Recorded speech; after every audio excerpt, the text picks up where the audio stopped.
Welcome, Jeff Jarvis. Jeff, you are the author of the successful book, What Would Google Do? So, coming to startups, what can startups and young companies learn from Google? Well, the first thing, of course, is to use Google and use Amazon and use all these free platforms that that's why we're seeing such great entrepreneurship happening, is because it's so much less expensive and easier and faster to start a company.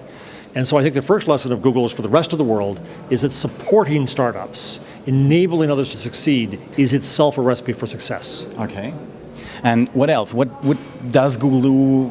Because they're usually successful, so there are more things that they have to do. Right? Google fails too, but that's part of the lesson, is that I think the whole culture that we see from Google and from the internet of the beta or the beta that says that put something out there, get it to market, learn from that. Most every startup I know starts with one idea and then goes off to another idea because they listen well. The most important thing to do is to listen. So that's also a good lesson for startups, to listen well. Yeah, adjust quickly. Right. The story about Google News is that it was going to start on a Monday, and they were almost done with it on a Thursday. You never start anything on a Friday because it'll ruin your weekend when it goes down. And they were debating between whether to add a feature. They had time for one more: sort by date or sort by place. Okay. They couldn't decide, so they did nothing. Monday, they put it out there. Marissa Mayer tells the story at Google that they got 330 emails, 300 of which said, would you please let us sort by date? So by putting it out incomplete and unfinished, that was an invitation to collaborate. And that's what the best startups do.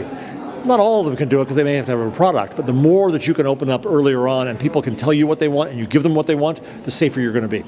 All right. Today you were talking at the Republica about privacy and public.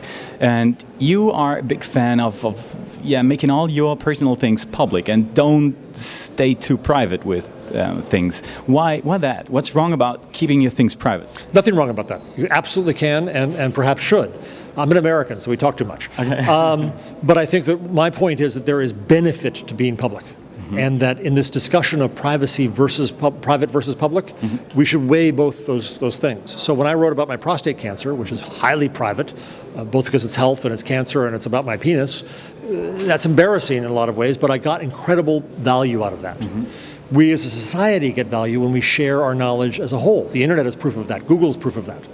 So I think the problem in this discussion is that the default could become private, that we could end up locking down the society and the internet before we get a chance to learn its full benefit and value from each other. And I think there's a danger in that, and that's why I want to talk about the value of publicness. Okay. What do you think, how can companies use all the things, like, should become really open towards your customers? Like, should you even talk about your calculation, your earnings? Where are the limits? I'm not sure we've found the limits yet. Okay. I think we've got to experiment with them because our default in the past has been, we'll work, when we're done, we'll give it to you. And now in a more collaborative world, there's benefit in collaborating. So I think the more open you are, the more trust you're going to have.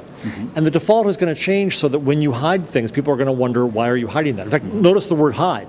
Just keeping it private. If that's seen as hiding, that's going to hurt you and your brand. All right. Well, thanks a lot for the interview. Thank you very much.